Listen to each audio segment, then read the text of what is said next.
You got to buy one next year, buddy. It's so cute. Okay, I'll buy you a cake. Is it good luck? No. It's really good. That's good luck.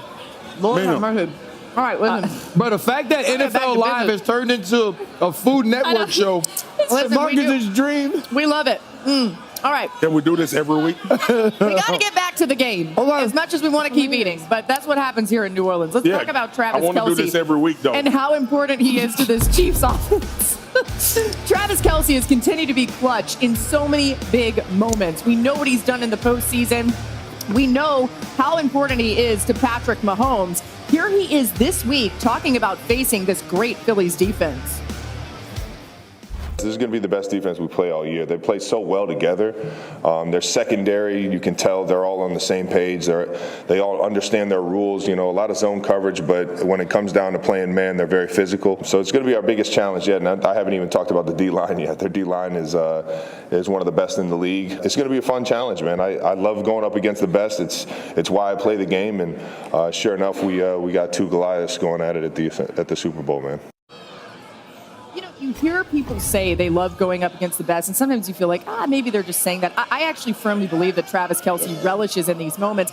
Nina, how do you expect Philly to try to keep Kelce in check? Well, it was interesting to hear him talking about how the Eagles play a lot of zone coverage, because playing zone coverage against Travis Kelce, he's going to eat that up like we ate up that king cake. Marcus, Demolished. One thing I think is important, and this is from having watched him in playoff games over the years, when he is limited, and it doesn't happen a very lot, it often starts at the line of scrimmage.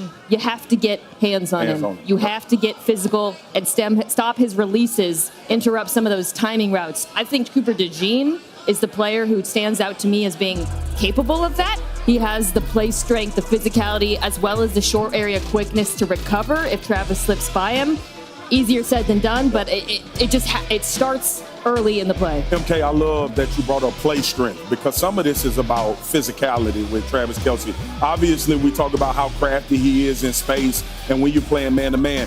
Do you remember last year when we were looking forward to the Kyle Hamilton matchup? Yeah. And Kansas City made it a point, if you're going to play man-to-man, Travis Kelce will take advantage of you. I think it's a combination of things. I think in zone, you have to be aware of where he is in space and hope that your defensive line can get Pat to try to get the ball out of his hands. I think you got to bracket him at times, play an inside out on him, and almost like a matchup zone. And then when you do go man, to your point, get to him early and stay attached, because it's going to be an out route and an option. It's going to be either one. It's not going to be downfield. It's not going to be anything to press you for a big play. It's a catch and a run after catch.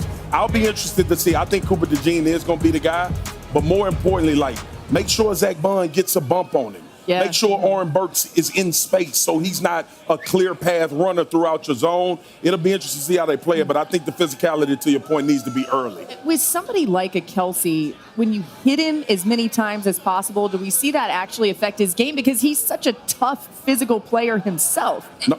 It doesn't affect his game in terms of over the course of the game. It's more in the individual play. Can you hit him just enough to disrupt that timing? That's all what it matters. is. Yeah. That's all it is, MK. Because the rapport that he has with Patrick Mahomes doesn't need to be communicated. Yeah. The only way you stop him is you don't allow him to be where Pat knows he's going to. You know, we did that Kansas City game, the divisional round, and there were times in the game early on where Kelce was frustrated. He wasn't being targeted that much, and then Mahomes ends up going to the ground, throwing him a touchdown pass. I mean, it's just crazy. There's no defense for that. The creativity that happens. All right, let's talk.